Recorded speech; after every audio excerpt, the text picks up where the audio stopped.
नमस्कार आप सभी का। मैं अभिनव एक बार फिर से आप सभी का स्वागत करता हूं आपके अपने YouTube चैनल मैथ्स बाय अभिनव राजपूत में और मॉक मास्टरी 1.0 में। एक सीरीज जो 50 मॉक के लिए बनी है, इसमें से 28 मॉक हो चुके हैं, 27। आज हम लोग 28वां करने वाले हैं। एक चीज ध्यान रखना कि कुछ चीजें ना जब आप पढ़ाई करते हो ना वो आपको बहुत टफ लगती है। उनमें से एक काम होता है मॉक देना। मॉक देना अपने आप में ना बहुत चैलेंजिंग होता है। आप खुद को चैलेंज कर रहे होते हो। एक्चुअली में खुद को चैलेंज कर रहे होते हो। क्यों? क्योंकि एक तो देखो, 2 घंटे की बोरियत है। जब आप फुल मॉक देते हो 2 घंटे की बोरियत है। एग्जाम हॉल के अलावा अगर आप घर पे दोगे तो फुल बोर हो जाओगे, फुल बोर हो जाओगे। सेम सेक्शनल मॉक दोगे, एक क्वेश्चन फंसा, 2 क्वेश्चन फंसा, फिर आप हटके चल छोड़ना यार, कौन पढ़ेगा। बट एक चीज ध्यान रखना, सिलेक्शन के लिए ना आपको इन्हीं चीजों से गुजरना होता है। कई बार ना हम लोग किसी बॉलीवुड एक्टर को देखते हैं या हम किसी क्रिकेटर को देखते हैं तो हमें लगता है ना इनकी लाइफ कितनी अच्छी है। बट आपको पता है क्रिकेटरों को ना जितना टाइम बैटिंग करना होता है ना दिन में, उससे ज्यादा या 3 गुना टाइम ना उनको अदर एक्सरसाइजेस करने होते हैं, जिसे करने में बिल्कुल भी मजा नहीं आता। लेकिन तब क्योंकि उन्होंने वो किया है तब जाके वो वहां पहुंचे हैं। अगर आपको किसी भी चीज में मजा आ रहा है ना, मतलब एक बार ना खुद को क्वेश्चन करो कि क्या ये सच में मेरे लिए सही है। क्या सच में मेरे लिए सही है? अगर आपको मेरे 20 के 20 क्वेश्चंस इजी लग रहे हैं, आप खुद से क्वेश्चन करो, क्या सच में ये मॉक सीरीज मेरे लिए है? अंदर से आवाज आएगी, नहीं भाई, ये तेरे लिए नहीं है, क्योंकि तुझे ऑलरेडी ये आती है। खुद को चैलेंज करना सीखो। अपना 1 घंटा 2 घंटा कभी भी ऐसे वीडियो पे मत वेस्ट करो जहां इजी इजी सवाल करवाया जाता है आपको इंप्रेस करने के लिए। हमेशा हमेशा beginner beginner beginner beginner beginner इसी का आलाप चलता रहता है। मैं देखता हूं पूरे यूट्यूब पे बिगिनर बिगिनर बिगिनर, सारी दुनिया बिगिनर है। अरे तुम ग्रेजुएट होके आ गए हो, तुम बिगिनर कहां से हो? और तुमको वही सिखाया जाता है, A+B A-B, यही करते रहो, x+1/x2 है, कितना भी करके, और फिर तुम्हें लगेगा कि हाँ भाई सही है। क्यों? क्योंकि सर ने 20 क्वेश्चन करवाए, 18 मुझसे हो गए, 19 मुझसे हो गए, दैट मीन्स कि सर तो अच्छा पढ़ाते हैं। नहीं, सर क्वेश्चन आसान लेकर आते हैं। आपको इंप्रेस नहीं होना है। ध्यान रखना, आप एग्जाम में किसी को इंप्रेस करने के लिए नहीं जाओगे, अपने आप को एक्सप्रेस करने के लिए जाओगे। और जब खुद को एक्सप्रेस करने की बारी आएगी ना, तो क्वेश्चंस देख के ना आप हिल जाओगे। मैं एक बात बताता हूं, जो क्वेश्चन आपको यहां पे, जैसे मान लो मैं ना एक हार्ड क्वेश्चन को 10 लेवल देता हूं और सबसे इजी वाले को 1 लेवल देता हूं। अगर यहां पे कोई क्वेश्चन 5 नंबर का है ना, मान लो 10 में से 5 का, तो एग्जामिनेशन हॉल में जाके वो 8 का बन जाता है। जो यहाँ 9 10 है ना, यानी जो यहाँ आपको हार्ड लगता है, एग्जामिनेशन हॉल में आप स्किप करके आओगे वो क्वेश्चन। एग्जामिनेशन हॉल में इजी नाम का कोई चीज नहीं होता। वो आप तभी टैकल कर पाओगे, इजी बना पाओगे, जब आप रेगुलर मॉक दोगे। ध्यान रखना, सिर्फ सिलेबस बार बार पढ़ने से कोई फायदा नहीं है। 28 मॉक हो चुके हैं, 27 मॉक हो चुके हैं, हमारा 28वां मॉक है। चलो हम स्टार्ट करते हैं। क्लासेस की एनोटेड पीडीएफ के लिए आपको हमारे साथ हमारे टेलीग्राम पे जुड़ना होगा, maths by Abhinav Rajput. Scan कर लेना या डिस्क्रिप्शन में लिंक मिल जाएगा, आपको वहां से भी ज्वाइन कर सकते हो। अगर आप इन 50 मॉक को मॉक के फॉर्मेट में देना चाहते हो तो मॉक मास्टरी 1.0 ज्वाइन कर सकते हो, केवल 49 पे करना है। 2027 के लिए हमारा बैच ये है जो 13 अप्रैल से स्टार्ट हो रहा है। 6 अप्रैल को इसका ओरिएंटेशन है, लेकिन एक्चुअल बैच 13 अप्रैल से स्टार्ट है। प्लीज इस मार्च को अप्रैल कर लेना, ठीक है। देन अगर 2026 की तैयारी कर रहे हो तो ये बैच आपके लिए है। मई फर्स्ट वीक तक आपका सिलेबस खत्म हो जाएगा। ओके, अब हम स्टार्ट करते हैं। बाकी इस बैच के डिटेल के बारे में डिटेल में बात करेंगे क्लास के एंड में। Okay, let's start now. पहला क्वेश्चन देखो क्या है। एक बर्तन है जिसका 3/5 जो है ना वो ऑयल से भरा हुआ है, ठीक है। तेल है उसमें 3/5। जब मैंने इसमें से 20 लीटर निकाल दिया ना, तो ये अब 7/12 फुल है। कितना है? 7/12 फुल है। तो पूछा है कैपेसिटी बताओ कितना होगा। देखो अभी 3/5 फुल है, मैंने 20 लीटर निकाला, अब ये 7/12 फुल है। तो आपको कैपेसिटी बतानी है। एक चीज ध्यान रखना, जैसे देखो पहले दे रखा है 3/5, पहले दे रखा है 3/5, बाद में दे रखा है 7/12। ऐसा ही है ना। एक तो ध्यान रखना, जो भी आंसर आएगा ना 12 और 5 दोनों के टेबल में आएगा, यानी 60 के टेबल में आना चाहिए। 60 के टेबल में ये भी नहीं आ रहा, ये भी नहीं आ रहा, ये भी नहीं आ रहा, ये आ रहा है, ये आपका आंसर है। ठीक है, अब सीख लो, आंसर लाना ही काफी नहीं है, कैसे आया है वो आना चाहिए। एग्जामिनेशन हॉल में 1200 टिक करके आगे बढ़ूंगा, लेकिन यहां सीखो। हम क्या करते हैं, हम ना कैपेसिटी मान लेते हैं 60 लीटर। आप बोलोगे सर आपने 60 ही क्यों माना, क्योंकि डिनोमिनेटर 5 और 12 है ना, तो इसका एलसीएम लेंगे। ठीक है, अब देखो 60 का 3/5, 36 लीटर खाली था, और सॉरी 24 लीटर खाली था और 36 लीटर था। इसमें से हुआ क्या, जब हमने 20 लीटर फुल कर निकाल दिया ना, तो 7/12 फुल है। 7/12 मतलब 60 का 7/12 35 लीटर फुल है, यानी कितना निकाला गया है, 1 लीटर। जब मैं यहां 20 लीटर कह रहा हूं ना, तो यहां कितना निकल रहा है, 1 लीटर, क्योंकि 60 का 7/12 अभी भी फुल है वो, तो 1 लीटर ही तो कम हुआ है ना। हमारे अकॉर्डिंग 1 लीटर कम हुआ है, इनके अकॉर्डिंग 20 लीटर कम हुआ है। तो ये जो इनका 20 है ना, वो कायदे से 1 की वैल्यू है, और चाहिए किसकी वैल्यू हमें, हमसे टोटल कैपेसिटी पूछा है 60 की वैल्यू, जो मैंने स्टार्टिंग में ही बता दिया था। बेहतरीन है ना। हर क्वेश्चन में हम ऐसे ही करते हैं, देखते हैं कि क्या हम बिना पेन के कर सकते हैं। अगर यस या कोई जल्दी से जल्दी, उसके बाद मैं आपको कंसेप्ट सिखा देता हूं। यहां देखो, a square plus B square minus C square is equal to 0 पूछा है, इसकी वैल्यू निकालो। भाई बात बहुत सिंपल है, ऐसे क्वेश्चन को करने का ना बेस्ट तरीका होता है वैल्यू पुट करना। बेस्ट तरीका होता है वैल्यू पुट करना। फॉर्मूला लगाते रह जाओगे, लगते रह जाएगा, क्यों टाइम खराब करना। ठीक है, अगर वैसे आप गौर से देखोगे, मैं फॉर्मूला बता देता हूं बच्चों को, अगर दिमाग में ना आ रहे तो ये देखो, ये ए बी और सी है। अब बोलोगे नहीं सर ए square B square C square है, क्या फर्क पड़ता है, इसको पी मान लो, इसको क्यू मान लो, इसको आर मान लो। P plus Q minus R 0 है, तो ये देखोगे, ये पी की क्यूब है, ये क्यू की क्यूब है, ये आर की क्यूब है। ये किसके बराबर होता है, 3p/r। 3 से 3 कटा, 3 से 3 कटा, 2 बच जाएगा, माइनस में वो भी बच जाएगा क्योंकि माइनस है यहां पे। ठीक है, ये तो सिंपल, अगर आपको फॉर्मूला पता है तो आप कर लोगे। नहीं भी पता है ना, तो पता है आपको क्या करना है, ए स्क्वायर प्लस बी स्क्वायर जो है ना, वो सी स्क्वायर के बराबर है। तो एक काम करते हैं ना, इसकी वैल्यू 1 ले लेते हैं, ए स्क्वायर की, बी स्क्वायर की वैल्यू भी 1 ले लेते हैं, और सी स्क्वायर की वैल्यू 2 हो जाएगी। ध्यान रखना हमने पूरे स्क्वायर की वैल्यू पुट किया। ओके, अब देखो क्या पूछा गया था आपसे, आपसे पूछा गया है, देखो डबल ऑफ ए की पावर 6 यानी 1 की पावर 6, बी की पावर 6 यानी 1 की पावर 6, माइनस सी की पावर 6। देखो सी की पावर 6 यानी 2 का क्यूब ना, 8 अपॉन में 3 times of A square B square C square. ठीक है, अब आप देखो 2 से 2 कैंसिल, 2 माइनस 8, ऊपर -6 है, नीचे 3 है, ये रहा आपका आंसर। क्या अद्भुत आंसर लाने का तरकीब है ये, कितना आसान है, कितना बढ़िया है। तीसरा देखा जाए, A B C D, A B C D एक साइक्लिक क्वाड्रिलेटरल है, और बीसी जो है ना इसमें डायमीटर है। एबीसीडी में बीसी क्या है, डायमीटर है to the related circle on which A and D also लाई।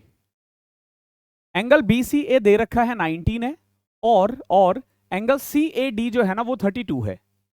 पूछा है what is the measure of ACD. ऐसे क्वेश्चनों की ना एक खासियत होती है, आपको क्लैरिटी तब तक नहीं मिलेगी जब तक कि आप फिगर ना बना दो, जब तक कि आप फिगर ना बना दो। देखो एक सर्कल है, एक क्वाड्रिलेटरल है, देख लो, ध्यान रखना बीसी जो है ना उसका डायमीटर है, पहले मैंने बीसी बना दिया। ठीक है, अब देखो ए बी सी डी था वो, तो A B C D, okay, ये मैंने क्वाड्रिलेटरल भी बना दिया। अभी देखो क्या बोल रहा है, बी सी ए 19 है। एक चीज ध्यान रखना, ये 19 है और ये 90 है। अब बोलोगे सर ऐसा क्यों, भाई सिंपल सी बात है, अगर कभी भी ना एक सर्कल के अंदर आपको ट्राइंगल बनता हुआ दिखे और उसका एक साइड 90 हो, एक साइड 90 हो तो ध्यान रख, सॉरी एक साइड डायमीटर हो या डबल ऑफ रेडियस हो तो वो सामने वाला 90 होगा। ठीक है, इस थ्योरम को बोलते हैं angle in semi circle is equal to 90 डिग्री। सेमी सर्कल में बना हुआ एंगल हमेशा 90 होता है, तो ये 90 है, ये 19 है, 109, ये 71 आ जाएगा। ओके, और क्योंकि ये साइक्लिक क्वाड्रिलेटरल है ना, तो साइक्लिक क्वाड्रिलेटरल की एक खासियत होती है, इसका और इसका सम ना 180 होता है। ठीक है, कितना होता है? 180 होता है। तो जैसे अगर ये 71 है ना, तो ये 109 आएगा। ठीक है, एक और चीज दे रखा है CAD कितना, 32। अब देख लो भाई, ये 32 है, ये 109 है, 141 प्लस 39 इज इक्वल टू 180। इन तीनों का सम भी तो 180 होगा ना, 39 आ गया। इजी नहीं है सवाल, ठीक है, लेकिन टफ भी नहीं है। आपको ये थ्योरम आना चाहिए, नहीं आएगा तो आप नहीं हिला पाओगे, और अगर आता है तो आप बहुत प्यार से कर लोगे। यहां देखो, एवरेज जो है ना 18 स्टूडेंट का, वो 60 है। देखो मैं आपको फिर से बताता हूं, जब मैं ये करवा रहा हूं ना ये मॉक, तो मैं इतना तो एक्सपेक्ट कर रहा हूं कि आपने ना एक बार चैप्टर पढ़ रखा है।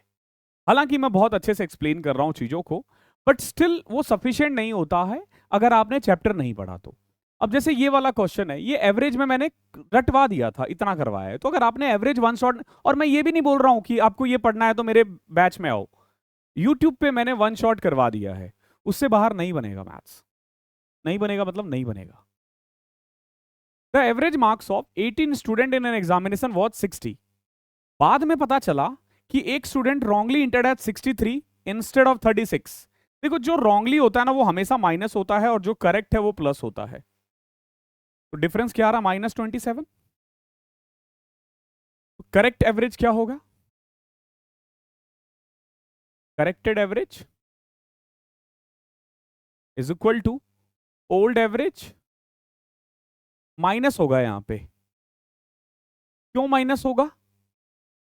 क्योंकि यहां माइनस आ रहा है, अगर प्लस होता तो प्लस। ठीक है, जो भी चेंज है डिवाइडेड बाय n। अगर ये पॉजिटिव होता तो हम पॉजिटिव लिख देते। नाउ ओल्ड एवरेज कितना था, 60, माइनस कितना चेंज है, 27 डिवाइडेड बाय 18। सॉल्व करो भाई, 58.5 आएगा। इतना इजी है, इतना इजी है, 58.5। आसान है, मजेदार भी। क्वेश्चन नंबर 5वां देखो, what is 3 sin x minus cos x की पावर 4 प्लस में, देख रहे हो अलग अलग दे रखा है, बस इसको सॉल्व करना है। आप कुछ भी 45 पुट कर दो, कुछ भी वैल्यू पुट कर दो, आ जाएगा, कुछ भी पुट कर दो आ जाएगा। तो जब ये कुछ भी पुट करने वाला ऑप्शन आया ना, तो या तो 45 पुट किया करो, या फिर थीटा के बदले 0 या 90 पुट किया करो, अगर साइन कॉस है तो। बाकी में 0 90 नहीं पुट करते, 45 पुट करते हैं। अब देखो 3, अगर मैंने 0 पुट किया होता तो साइन 0 0 होता, कॉस 0 -1 हो जाता। 90 पुट किया है तो 90 पुट करने पे जहां जहां कॉस है ना उसको उड़ा दो, अब कॉस है ही नहीं, तो यहां बचेगा 3 साइन 91 होता है, प्लस में 6 इंटू साइन 91 होता है, 4 साइन 91 होता है। सॉल्व करोगे 13 आ जाएगा। इतना स्मूथ क्वेश्चन है, हमें इसको सिंप्लीफाइड करना है। सिंप्लीफाई का मतलब होता है प्लस माइनस मल्टीप्लाई डिवाइड, यही करना है और कुछ नहीं। दिखने में इजी लग रहा है भी, लेकिन जब इतना बड़ा क्वेश्चन हो ना तो आपको ना स्टेप को फॉलो करना चाहिए। एक तो ये जो ऊपर बार लगा हुआ था ना, मतलब ये है कि इसको पहले सॉल्व करो, ठीक है, स्टेप बाय स्टेप चला करो। ठीक है, अब देखो यहां ब्रैकेट है तो पहले इसको ब्रैकेट को सॉल्व करो, इसको बाद में देखेंगे। 9 डिवाइडेड बाय 3/7 ऑफ, ऑफ के बदले मैंने मल्टीप्लाई लगा दिया और ब्रैकेट।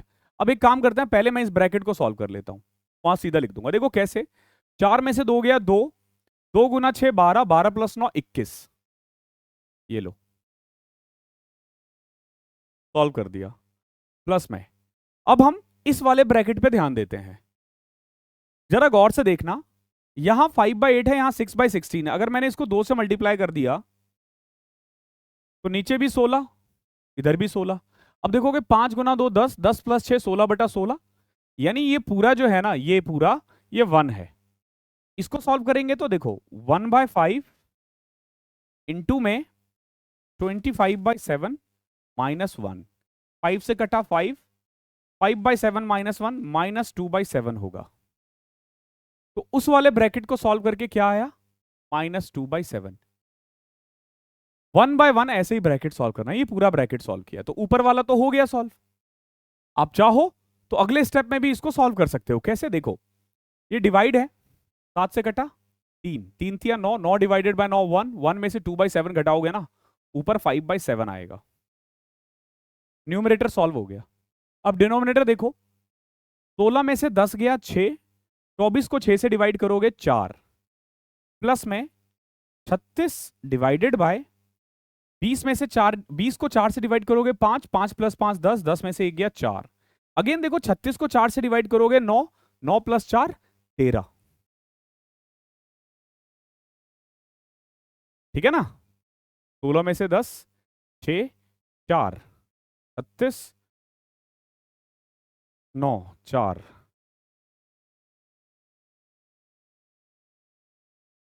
ओ सॉरी, 9 से डिवाइड करना था ना, 4 आएगा यहाँ पे एक्चुअली में, तो 8 आ जाएगा ये। ठीक है, तो कायदे से अब देखोगे ना आप, ये 18 आया है, तो ये क्या आ जाएगा, 5/56। सुंदर सवाल है, सुंदर सवाल है, अति सुंदर। क्वेश्चन नंबर 7 देखो, दी गई आकृति में एडी परपेंडिकुलर है बीसी से। I don't know Hindi English क्यों गायब है इसमें। एडी परपेंडिकुलर है बीसी से, ओके। एसी 26 है, ये 26 है, सीडी 10 है। देखो अगर ये 26 है, ये 10 है और ये 90 है, तो ये तो 24 हो जाएगा। 24, 10 और 26 पाइथागोरस ट्रिपलेट होता है, आपको पता होना चाहिए। बीसी पूरा 42 है, देखोगे तो बीसी कितना है, 42। तो भाई अगर 10 यहां है तो यहां 32 होगा। ठीक है, अब आप देखो, अगर ये 32 और ये 24 है, तो अगर मैं सिंपलेस्ट फॉर्म में कन्वर्ट करूंगा ना, 8 से डिवाइड होगा तो ये 3 और 4 आएगा। 3 और 4 का पाइथागोरस ट्रिपलेट 5 होता है, तो उस हिसाब से ए बी हमारा 40 हो जाएगा। डी ए सी ये हमारा x है और ये हमारा y है। अब आपसे पूछा है 6 अपॉन में cos x -5 अपॉन में cos y प्लस 8 अपॉन में 10y, बताओ कितना होगा। देखो सबसे पहले cos x का फॉर्मूला होता है बेस अपॉन में हाइपोटेनियस। तो cos x के लिए बेस है हमारा 24 और हाइपोटेनियस है 26। ये किसकी वैल्यू है, cos x की। In short 12/13। Okay, now cos y का फॉर्मूला होता है बेस अपॉन में हाइपोटेनस, अगेन 32/40, कट करोगे 8 से 4/5 आ जाएगा। 10y का फॉर्मूला होता है परपेंडिकुलर अपॉन में बेस, परपेंडिकुलर अपॉन में बेस, तो परपेंडिकुलर हो जाएगा 10, 24 और 32, कट करोगे 8 से 3:4 आ जाएगा। ओके, अब हम डायरेक्ट पुट कर सकते हैं, देखो कैसे। 6 अपॉन में cos x कितना था हमारा, 12/13 -5 अपॉन में cos y कितना है, 4/5, 8, 10y 3/4। ओके, नाउ कैसे कट किया, 2, 13/2 -25/4 प्लस में 6। हमें इसे सॉल्व करना है। ठीक है, अब देख लो 4 और 2 का एलसीएम 4 आएगा, 2 दूनी 2, 26 -25 प्लस में 6 से 4 कट करोगे 24, 25/4 ये आ रहा है आंसर। क्या शानदार सवाल है, क्या शानदार सवाल है भाई, बहुत खूबसूरत सवाल है, आंसर भी खूबसूरत है। 8 देखो। देखो क्लास के स्टार्टिंग में और एंड में जो बातें हो गई बीच में। समहाउ मैं नहीं चाहता आपका डिस्टर्ब हो। आपको पता है ये बैच पहले हमने लाइव स्टार्ट किया था। लाइव में मैं देख रहा था कि 20 क्वेश्चन करवाने में मुझे 1 घंटा लग रहा है। क्यों भाई, नहीं लगना चाहिए इतना। 99% बच्चे रिकॉर्डेड देखते हैं यूट्यूब पर। तो भाई जरूरी है कि क्या, जरूरी है कि आप उसको इजी बनाओ, बच्चों के लिए थोड़ा कम बनाओ, समय कम दो। तो जस्ट बिकॉज, और लाइव में रीच भी अच्छी जाती है, पता है, व्यूज अच्छे आते हैं। बहुत बच्चे बोलते हैं ना, जैसे अगर मान लो मैं, वैसे तो मैंने कभी आज तक कंट्रोवर्सी की नहीं, अभी एक चीज पे मैंने बोला तो उस पे बहुत सारे बच्चे लिखने लग गए कि अब इसको भी फेम चाहिए, इसको भी ये चाहिए। मैं उसको क्या बताऊं भाई। मतलब मैं ऑलरेडी उस जगह पे हूं ना कि मैं जिंदगी भर बैठ के खा सकता हूं। तो मुझे ना इन सब चीजों की पड़ी नहीं है, अगर आपको लग रहा होगा। बैठ कर मतलब काम करके, ठीक है, वो वाला बैठ के नहीं है कि मतलब बापुताना है, नहीं। खुद का काम इतना अच्छा स्टेब्लिश है कि मेरे को इन सब चीज़ों की ज़रूरत नहीं है। ठीक है, तो मुझे फेमस होना होता तो मैं आज से 4 साल 3 साल पहले ही, जब मैं मतलब 2 साल 2.5 साल से पढ़ा रहा हूँ, मैं कर लेता ही है। मैंने कभी नहीं किया, बिकॉज कि वो मेरा जमीर गवाही नहीं देता है। अब बहुत बच्चे बोलते हैं कि सर आप डायरेक्ट भी कॉल कर सकते थे। भाई उसने पब्लिक में बोला है, ठीक है। थोड़ी सी भी अगर उनके अंदर मतलब मैं क्या बोलूँ, बड़ा नेगेटिव वर्ड निकलता है इस चीज़ के लिए, कि अगर थोड़ा सा भी तो ये होता तो वो खुद ही एक्सेप्ट कर लेते, बट नहीं। और देखो, तुम्हें अपने टीचर को जो बोलना है, बेस्ट बोलना है, बेस्ट बोलो, मुझे कोई दिक्कत नहीं है। मैंने आज तक कभी नहीं बोला कि भाई अपने टीचर की इतनी तारीफ क्यों कर रहा है। ठीक है, मैंने कभी किसी के लिए नहीं बोला। मैं बोलो यार, ये आपके ऊपर है। लेकिन अगर आप ये बोलोगे कि आप एकमात्र टॉपर हो, तो फिर भैया बहुत बच्चे बोलते हैं इस भाई का ईगो हर्ट हो गया। हुआ, किसी का भी होगा भाई। जब आप, अब सोचो ना, तुम लोगों की कैसी जलती होगी, सुलगती होगी, या हमारी सुलगती है जब कोई कहता है कि Babar Azam is better than Virat Kohli. अरे क्या बात कर रहे हो यार, विराट कोहली का रैंक देखो, उसका स्कोर देखो, उसके मैचेस का कंपैरिजन देखो।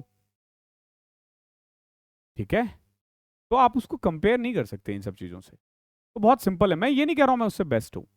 इट माइट बी पॉसिबल कि वो पढ़ाने में मेरे से बहुत अच्छा हो सकता है उसकी मैथ्स की नॉलेज मुझसे बहुत अच्छी हो। ठीक है, सब कुछ में अच्छा है, उसने खुद नहीं बोला, आके तुम बोल रहे हो उसके बेसिस पे। उसको पता है कि वो मुझसे मिलता रहता है, ऐसे बहुत सारे टीचर्स को वो जानता है जो अच्छे रैंकर है। मैं जानता हूँ ऐसे बहुत सारे टीचर जो मेरे से भी अच्छे रैंकर है। और देखो, मैं हमेशा मानता हूँ रैंक इज समथिंग जो ना लक के कारण भी आता है। ठीक है, मैं आपको बताता हूँ, मेरी 27 थी, रैंक 1 भी हो सकती थी, क्यों नहीं हुई। तो मेंस में मेरे मैथ्स में, इंग्लिश में, दोनों में 10 10 20 20 मार्क्स घट गए। टोटल मेरे 25 मार्क्स घट गए थे मेंस में। तो क्या करें, नॉर्मलाइजेशन में मार्क्स घटे थे, पढ़ते हैं लोगों के, मेरे घटे थे, फिर भी मेरी रैंक अच्छी आई थी। और राजा सर है न्यून पब्लिकेशन के, इतने अच्छे वो हैं। बहुत सारे टीचर्स कैट निकाल कर आए हैं। ठीक है, मैंने खुद बैंक निकाला हुआ है। तो अच्छा नहीं लगता है आप अगर पब्लिक में आके बोलते हो ना। मेरे सामने बोलो, मैं इग्नोर मार दूंगा, लेकिन आप पब्लिक में फिर जब बच्चे हमें देखते हैं ना, तो उनको लगेगा कि यार ये झूठ बोल रहा है। एक बोट है जो कि 15 किलोमीटर अपस्ट्रीम जा रहा है, और 10.5 किलोमीटर डाउनस्ट्रीम जा रहा है। कितनी देर में? 3 घंटे 15 मिनट में। 15 मिनट को 1/4 आवर्स कहते हैं, तो 3 1/4 हो जाएगा, यानी 13/4 hour. It goes 12 kilometer upstream and 14 kilometer downstream in 3 hours. देखो, वहीं पे ये 12 किलोमीटर अपस्ट्रीम जाता है और 14 किलोमीटर डाउनस्ट्रीम जाता है। कितनी देर में? 3 घंटे में। देखो, अगर आपकी गणित बहुत अच्छी है तो आप ना गेस कर पाओगे कि इसका आंसर क्या हो सकता है। जैसे डाउनस्ट्रीम 7 हो सकता है एक आंसर, ओके, या 14 हो सकता है, कुछ भी हो सकता है। बट एग्जामिनेशन हॉल में ना वैल्यू जब तक खेलते रहोगे ना, उससे पहले आपका, मतलब उससे जल्दी आपका टाइम खराब हो जाएगा।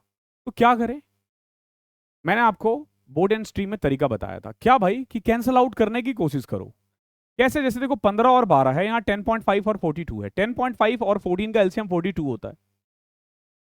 अगर आपसे नहीं निकल रहा है वो 15 और 12 का तो पता है ना, इसको 4 से मल्टीप्लाई करो,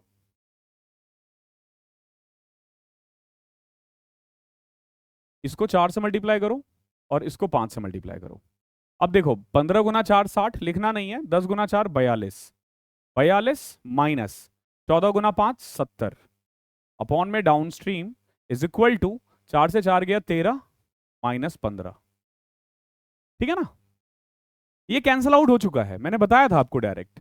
नाउ 42 में से 70 माइनस 28 और माइनस 2, डाउन स्ट्रीम की वैल्यू 14 आ जाएगी, ये जो दिख रहा था हालांकि पहले ही।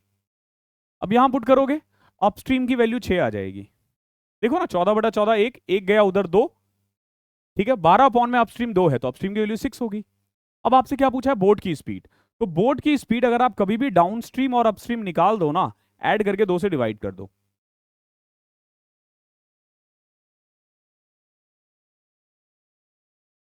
क्वेश्चन नंबर 9 देखो, ये भी अच्छा है। एक सम है 15,600 रुपए, इसको इन्वेस्ट किया गया है पार्टली 7% पे और रिमेनिंग 9% पे, सिंपल इंटरेस्ट पे।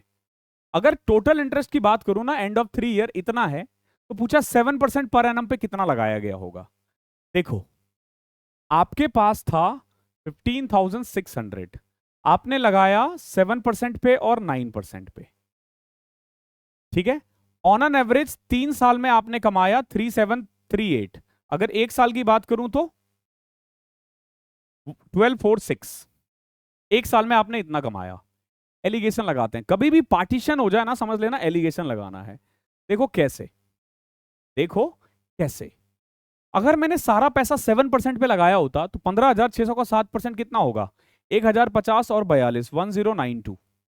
हमने इसका 7% निकाला है, का 9% क्या होगा, 1350 और 54 1404, ठीक है। और कंबाइंड कितना है 1246, हमेशा बीच में होगा, लगा दो यहां से रेशियो 154 4 158, और यहां देखोगे तो 8 और 46 154, तो रेशियो आ जाएगा 79 और 77, ठीक है। अब 77 और 79 और 77 में इसको डिवाइड करोगे ना तो ये आ जाएगा, यानी कि 7% पे 7900 है, और अगर पूछा होता 9% पे तो हम लिख देते 7700। लाजवाब सवाल है, एलिगेशन लगाना है इसमें।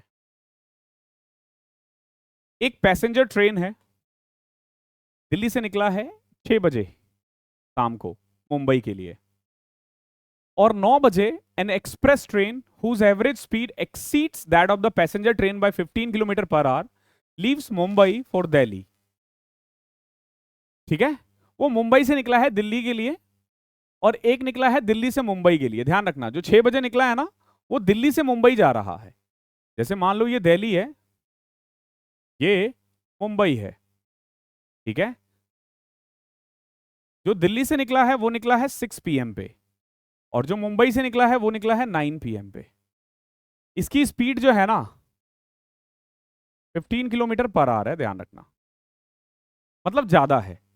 Both train meet each other at mid route, देखो बिल्कुल ये मिड में मिल गए, बिल्कुल मिड में मिल गए, और दोनों के बीच का डिस्टेंस 1080 किलोमीटर है। तो पूछा है बताओ कितने बजे मिले होंगे, कितने बजे मिले होंगे। टाइम नहीं बता रखा कितना, बस ये इतना पता है कि जो मुंबई से निकला है ना उसकी स्पीड दिल्ली वाले से 15 किलोमीटर ज्यादा है, तभी तो मिड में मिला ना। अभी आप देखो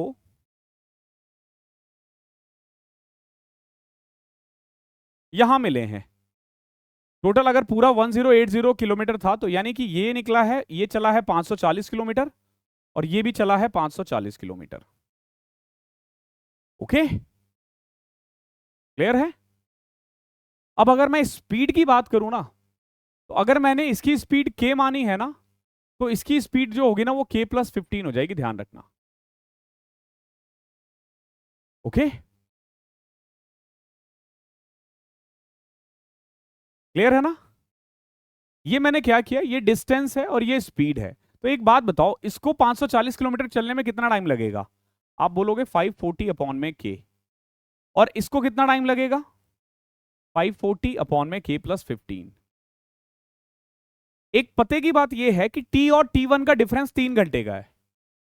अब बोलोगे सर ये कैसे पता आपको, अरे बहुत सिंपल है ना, ये 6 बजे निकला था, ये 9 बजे निकला था, तो बहुत सिंपल है ना कि ये 3 घंटे ज्यादा चला है, ये 3 घंटे ज्यादा चला है। So what we can say t minus T1 जो है ना वो 3 है।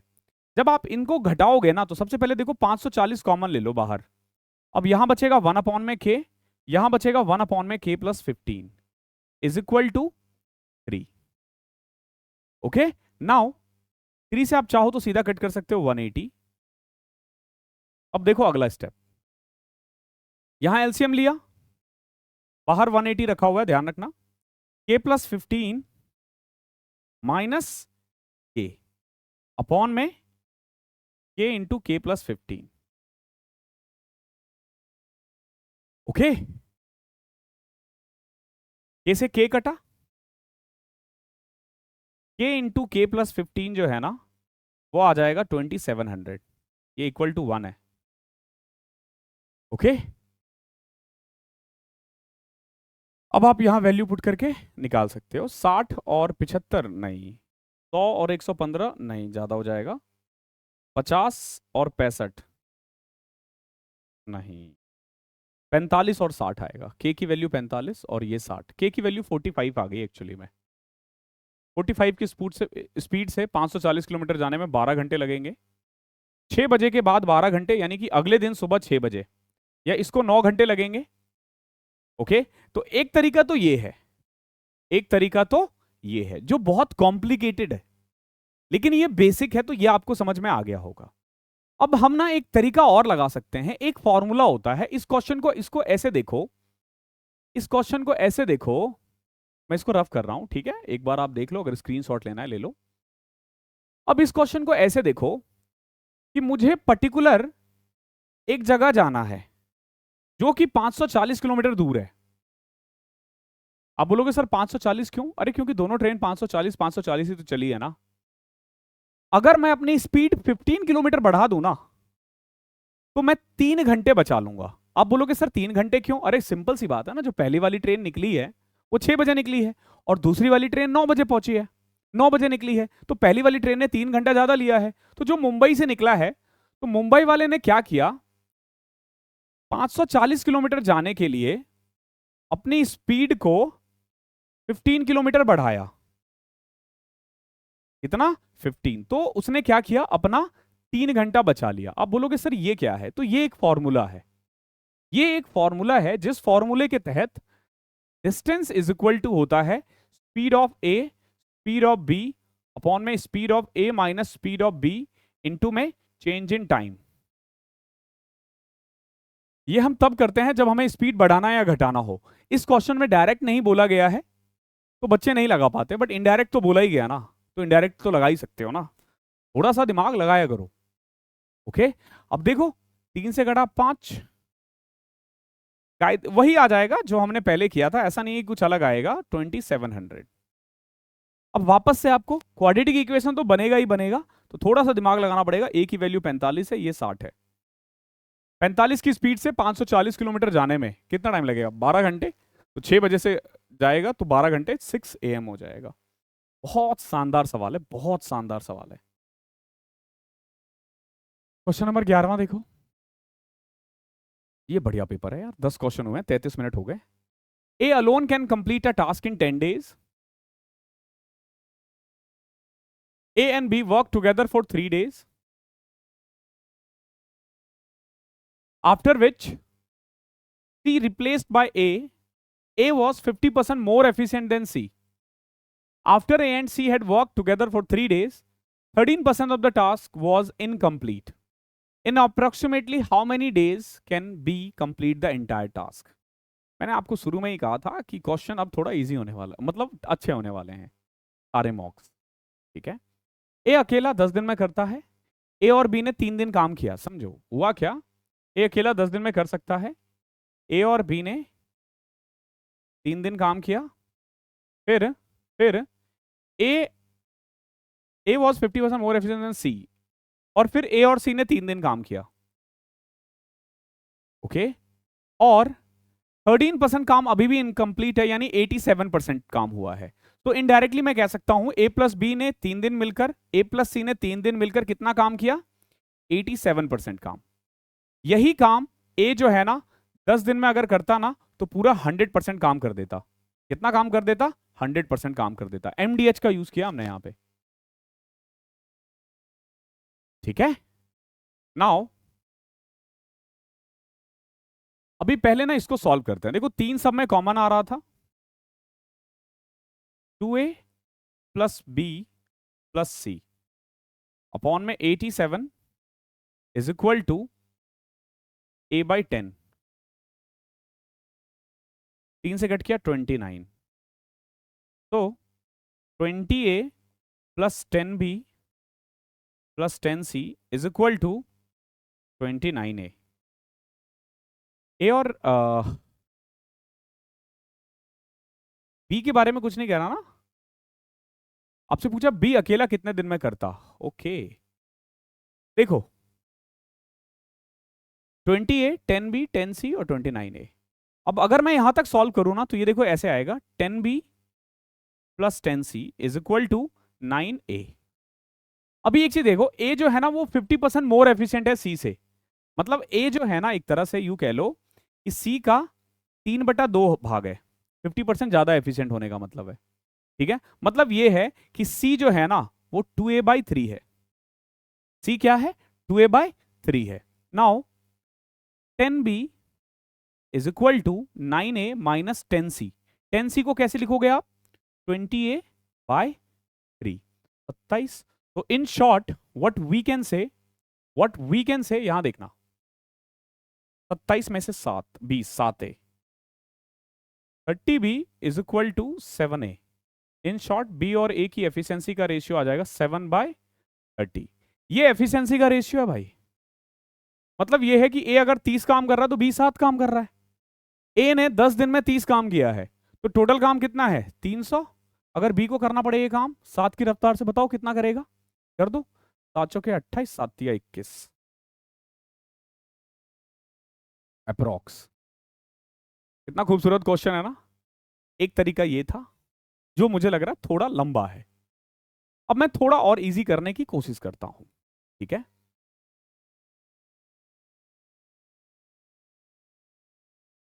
इसमें ना हम लोग क्या करेंगे, हम ना एफिशिएंसी को एज्यूम कर लेंगे, ठीक है।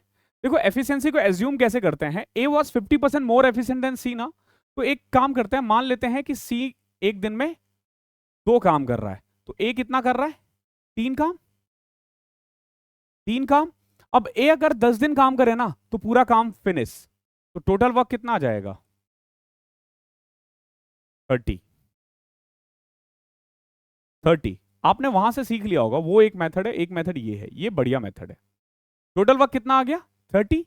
अब देखो हुआ क्या, पहले 3 दिन ए और बी ने किया। देखो ए ने 3 काम किया और बी ने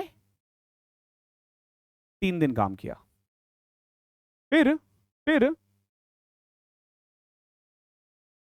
after which C replaced B. अब ए और सी ने 3 दिन काम किया। देखो ए और सी मिलकर काम करेंगे ना तो 5 काम करेंगे, और 3 दिन काम किया यानी कि 15 काम। और इससे हुआ क्या, 13% काम इनकम्प्लीट है, यानी 87% काम हो गया ना। इन शॉर्ट 30 का 87% काम हो चुका है। Now 15 3 18, 18 plus 3b is equal to 8 तिया 240। वैसे 3 कॉमन ले लो यहां पे। देखो जब आप 18 प्लस 3b लिखते हो ना, थोड़ा सा कैलकुलेशन को ना इजी बनाया करो। कैसे? 3 कॉमन ले लिया तो 6 plus B is equal to 3 into 87/10। देखो 3 से 3 कैंसिल, तो b इज इक्वल टू 27/10 आ गया, यानी b एक दिन में 2.7 काम कर रहा है। तो बताओ 30 काम करने में कितना टाइम लगेगा? 3 से कट किया 100 बटे में 9। अरे 6 प्लस बी, ऐसे कैसे हो सकता है? 87% काम हुआ था 30 का,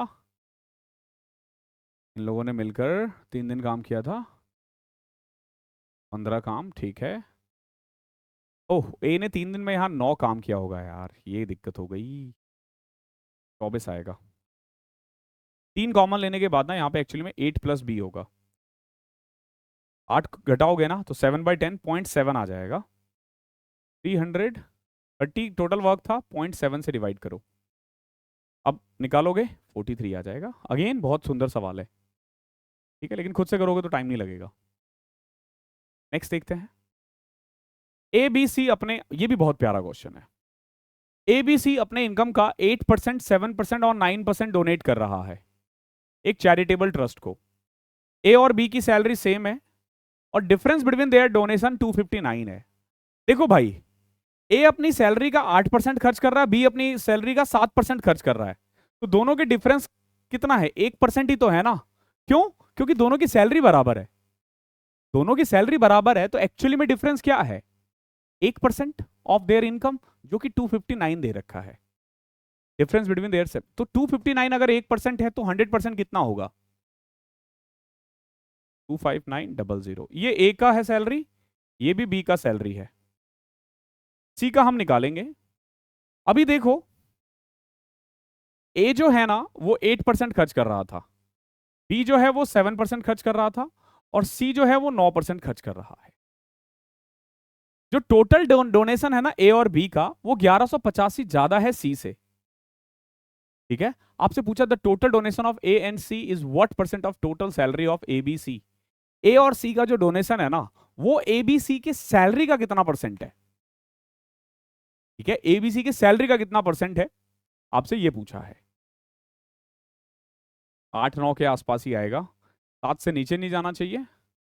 हाँ नहीं, जाएगा जाएगा, 8 7 15 9 24,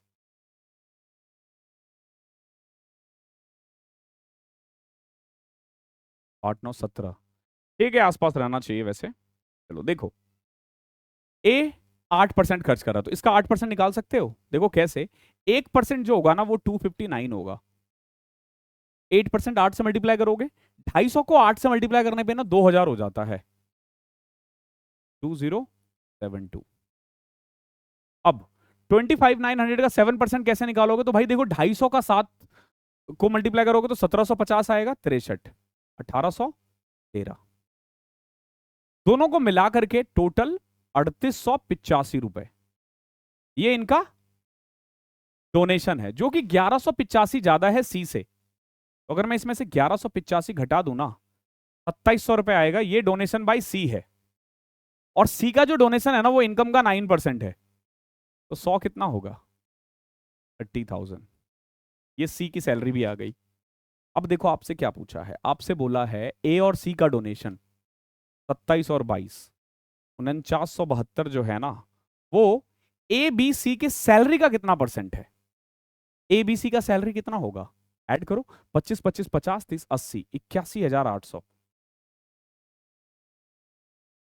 20 से 20 करो, 6 से किया 4908, 540, 6.86 48, 1908,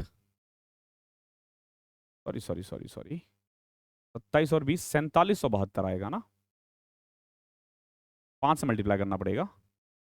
देखो 5.1 एक ही है, अच्छी बात यह है एक ही ऑप्शन है, 6 जा ही नहीं रहा, एक ही ऑप्शन है, तो इसमें तो ज्यादा कंफ्यूजन भी नहीं है।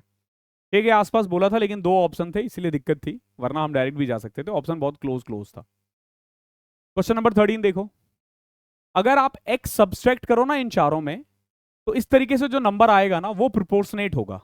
What is the mean proportion between x plus 9 and x square? भाई देखो, मीन प्रोपोर्शनल तो हम बाद में निकालेंगे, जब आप x की वैल्यू निकाल दोगे तो कुछ नहीं करना होता है, x की वैल्यू पुट करो, x plus 9 into x square का रूट। अब देखो क्या घटाया जा रहा है, x ना, मैंने रेशियो एंड प्रोपोर्शनेट में तरीका बताया है कि आप x डायरेक्ट निकाल सकते हो। कैसे भाई? देखो, एक बार 19 को 91 से मल्टीप्लाई करो, एक बार 28 को 55 से मल्टीप्लाई करो, डिवाइडेड बाय, एक बार इनको ऐड करो और एक बार इनको ऐड करो, 55 8 63 20 83। ठीक है, तो ए और डी, बी और सी, ध्यान रखना ए का रिश्ता डी से है, बी का रिश्ता सी से है। नाउ 91 को 19 से करोगे तो 1710 और 19 1729, माइनस 28 को किया तो 1400 1540 अपॉन में 27। So x is equal to, in short घटाओगे ना, 1502, 200 में से 11 कम करो, 189 अपॉन में 27 कट गया 7 से। ये x की वैल्यू आ गई 7। पुट कर दो यहाँ पे, 7 + 9 16 गुना 49, इसका रूट बताओ। 16 बाहर आएगा 4, 49 बाहर आएगा 7, 28 इज योर आंसर। और क्या लोगे, इससे फास्ट इस क्वेश्चन में मेथड नहीं बना है। देखो अगर सब्सट्रैक्शन वाला केस हो, देखो अगर सब्सट्रैक्शन वाला केस हो ना, ध्यान रखना AC माइनस BD अपॉन में A plus C minus B plus D। अगर एडिशन वाला क्वेश्चन आ जाए ना, देखो AC माइनस BD अगर वहां ऊपर लिख रहे हो ना, तो यहां लिखना B plus D minus A plus C। बस नीचे वाला हमने चेंज कर दिया है। सब्सट्रैक्शन के केस में जो ऊपर नीचे सेम है, और एडिशन के केस में उल्टा कर देते हैं, बस इतना ही फर्क है। यहां देखो 3 इलेक्ट्रॉनिक डिवाइस है, हर 48, 72 और 108 सेकंड पे बीप कर रहा है। 10 बजे इन्होंने बीप किया, अगली बार ये कब बीप करेंगे, तो ये डिपेंड करेगा इन तीनों के एलसीएम पे। देखो 48, 72 और 108। ऐसे क्वेश्चन को सॉल्व करने के लिए एचसीएफ हमें इसका एलसीएम निकालना है। तो पहले क्या करोगे, एलसीएम कैसे निकाला जाता है फास्ट से फास्ट, जो सबसे पहले कॉमन दिखे ना वो निकाल दो। 12 कॉमन ले लिया, यहां बचा 4, यहां बचा 6 और यहां बचा 12 नमा 108। अब कुछ मत करो, 4 6 9 का एलसीएम क्या आएगा, 36 गुना 72 गुना 72, यानी कि सॉरी 36 गुना में 12। अगली बार ये 432 सेकंड के बाद बीप करेंगे एक साथ। 432 सेकंड मतलब 420 + 12, यानी कि 7 मिनट 12 सेकंड के बाद। 7 मिनट 12 सेकंड के बाद। आसान है, बहुत आसान है भाई। क्वेश्चन नंबर 15 देखो, जो बेस है ना राइट पिरामिड का, वो एक स्क्वायर है जिसका डायगोनल 20 है। हाइट ऑफ द पिरामिड दे रखा है, आपसे पूछा lateral surface area of pyramid क्या होगा। लेटरल सरफेस एरिया होता है कर्ड सरफेस एरिया, ठीक है, कर्ड सरफेस एरिया। देखो लेटरल सरफेस एरिया का फॉर्मूला होता है half of perimeter of base into L, यानी स्लैंट हाइट। मेंसुरेशन आएगा थोड़े दिनों में, दावे के साथ कह सकता हूं, फिर आपको कोई दिक्कत रहेगा नहीं। मेरा पूरा टारगेट है कि अप्रैल एंड तक, अप्रैल एंड तक, अभी तो मार्च ही चल रहा है ना, हाँ अप्रैल एंड तक ना आपका ज्योमेट्री और मेंसुरेशन दोनों खत्म करवा दूंगा। फिर ट्रिगो बच जाएगा, क्या पता ट्रिगो भी हो जाए, अभी तो 1 महीना है, क्योंकि अर्थमेटिक खत्म हो चुका है। मैं अभी मॉक पे काम कर रहा हूँ, ठीक है, मॉक क्योंकि बनाना भी पड़ता है ना। हमारे पास 200 लोगों की टीम नहीं है, एक मैं हूं और एक और बंदा है, बस हम 2 मिलकर ही करते हैं, मेरी वाइफ है साथ में, तो हम लोग ही करते हैं जो करते हैं। देखो सबसे पहले जो पिरामिड है ना, उसका बेस एक स्क्वायर है। पिरामिड की खासियत क्या होती है, वो ऐसा दिखता है, ध्यान रखना, वो ऐसा दिखता है, ऊपर जाके मिल जाता है। डायगोनल अगर 20 है ना, ध्यान रखना, √2a, ये डायगोनल का फॉर्मूला होता है। a की वैल्यू आ जाएगी 10√2। a की वैल्यू कितनी आ जाएगी, 10√2, अगर डायगोनल 20 है तो। अगर डायगोनल 20 है तो इसका मतलब सिंपल है, इसका मतलब सिंपल है कि जो पेरीमीटर आएगा ना वो 40√2 आएगा, हाफ ऑफ 40√2 इंटू एल। सारी कहानी है एल निकालने की, सारी कहानी किसकी है, एल निकालने की। देखो एल क्या होता है, जब मैं यहां से एक सीधा 90 डिग्री का एक लाइन खींच दूं ना, बिल्कुल बीच से, बिल्कुल बीच से, तो उस केस में यहां से जो मिलने वाली लाइन है ना, ये साइड के बिल्कुल बीच से, साइड के बिल्कुल बीच से, जैसे मान लो ये एक फोन है, ठीक है, तो ये स्क्वायर है, मान लो, एज्यूम करने में क्या जा रहा है, तो यहां से जब मैं खींचता हूं ना, तो उसको ना मुझे मिड से मिलाना, ध्यान रखना, साइड के बीच वाले से।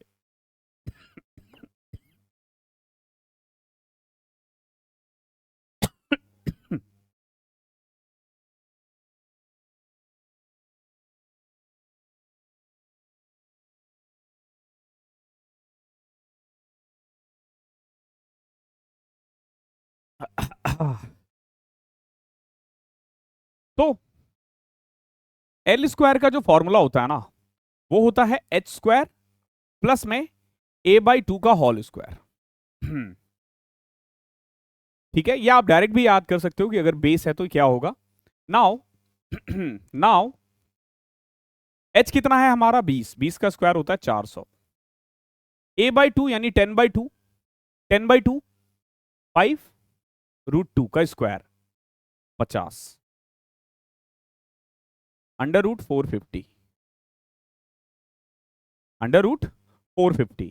तो आप इसको लिख सकते हो 15√2।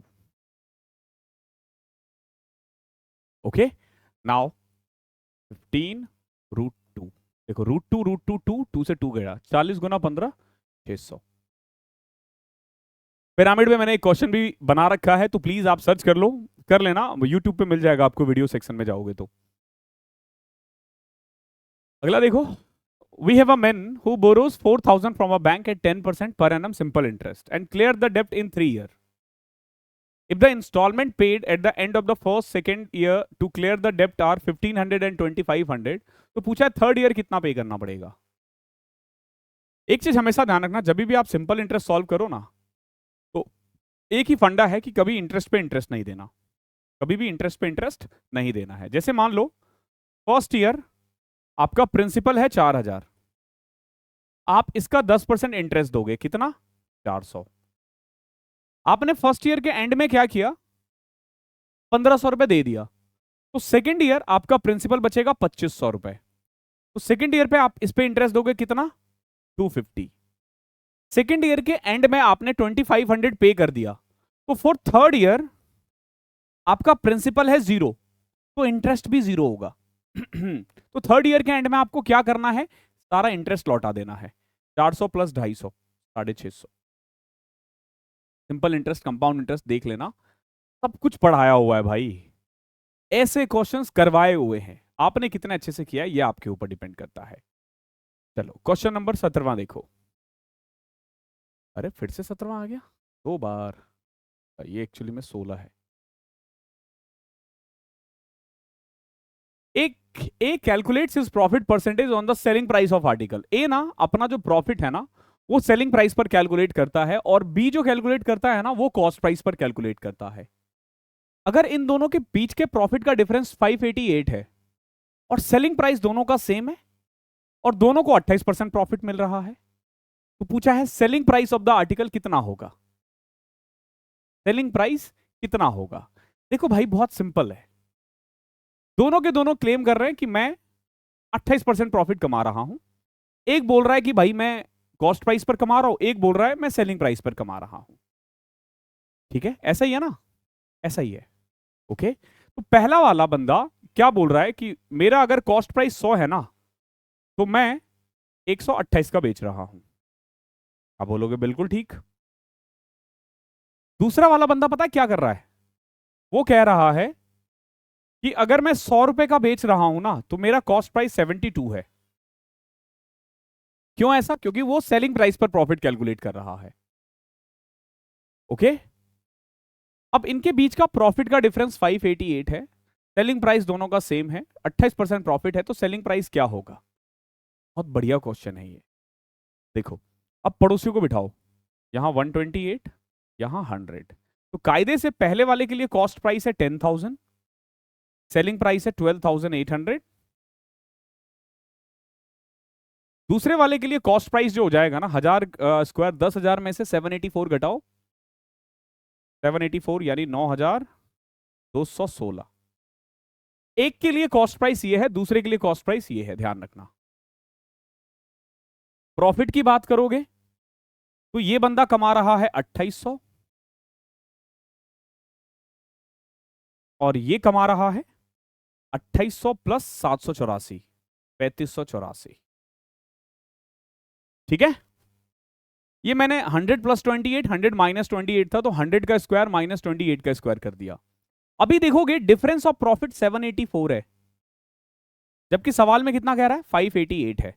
तो ये जो 588 है ना, ये वैल्यू है 784 की। तो बताओ 12,800 की वैल्यू क्या होगी, क्योंकि हमें सेलिंग प्राइस निकालना है ना, तो 12,800 की वैल्यू निकालनी पड़ेगी। ठीक है, सबसे पहले 28 से कट करते हैं। 28 दूनी 56, 28 एकम 28, 7 से कट करो 3 4, 4 से कट करो 3200 गुना में 3, ये रहा आपका आंसर। सवाल आसान नहीं है, आसान मत बनाना, मतलब मत बनाना नहीं, मतलब मत समझना। बढ़िया सवाल है, थोड़ा सा कैलकुलेशन है, रेशियो का यूज है, अच्छा सवाल है। क्वेश्चन नंबर 18वां देखो, लेंथ ब्रेथ और हाइट एक क्यूबॉइड का 64, 48 और 36 है। इसको पिघला करके ना 8 क्यूब बनाए गए हैं। What is the sum of the lateral surface area of 3 such cube? देखो लेटरल सरफेस एरिया होता है 4a² और हमें ऐसे 3 बनाने हैं, यानी 12a²। तो एक चीज तो फिक्स है कि जो भी आंसर है वो 12 के टेबल में आना चाहिए। ठीक है, 12 के टेबल के लिए रूल क्या है, 3 और 4 में आना चाहिए। तो 4 में तो सारे ही आ रहे हैं, 3 में देखो कौन कौन से आ रहे हैं। 15 3 18, ये भी मतलब मल्टीप्लीकेशन रूल से तो नहीं हो सकता, क्योंकि एक से ज्यादा आ रहे हैं। तो अब देखो कैसे करोगे, 64, 48 और 36 इसको पिघलाया, इस क्यूबॉइड को पिघलाया और 8 छोटे छोटे क्यूब्स बनाए। दोनों का वॉल्यूम बराबर होगा, दोनों का वॉल्यूम बराबर होगा। 8 से कट किया 6। अब देखो 216 गुना 64, तो एक ही वैल्यू आ जाएगी। देखो 216 का क्यूब रूट 6 होता है, 64 का 4 होता है, 24। तो 24 का स्क्वायर कितना होता है, 576 ना, 12 गुना 576। यूनिट डिजिट 2 आना चाहिए, एक ही ऑप्शन है। अब ये थोड़ा आसान हो गया। क्वेश्चन नंबर 19वां, 1100 बच्चे हैं, 900 लड़कियां हैं। 1100 बॉयज हैं, 900 लड़कियां हैं। एक एग्जाम में पार्टिसिपेट हुए हैं, 50% बॉयज और 40% गर्ल पास है, तो फेल कितने हुए हैं? भाई देखो, टोटल बच्चे हमारे पास 2000 है, 50% बच्चे पास है तो 50% फेल है, और 40% लड़कियां पास है तो 60% फेल है।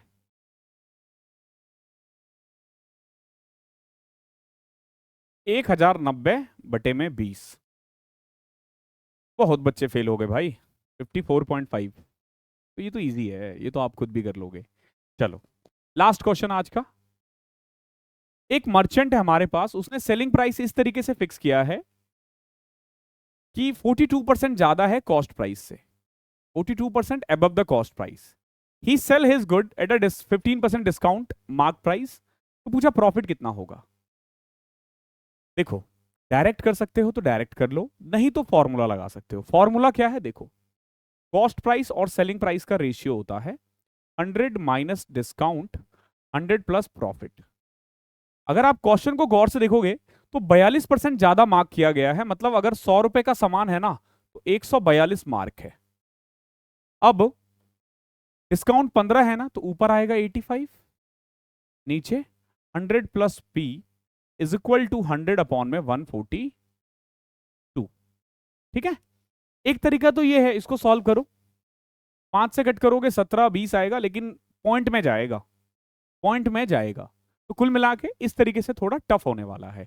दूसरा तरीका क्या है, बहुत प्रैक्टिकल होके करना। बहुत प्रैक्टिकल होने का मतलब है 100 रुपए का सामान 142 मार्क किया और फिर 15% डिस्काउंट दे दिया। इसका 15% कैसे निकालोगे, देखो भाई 10% होगा 14.2, एक पॉइंट लगाया, और 5% होगा इसका आधा यानी 7.1, यानी 21.3, घटा दो 21.3,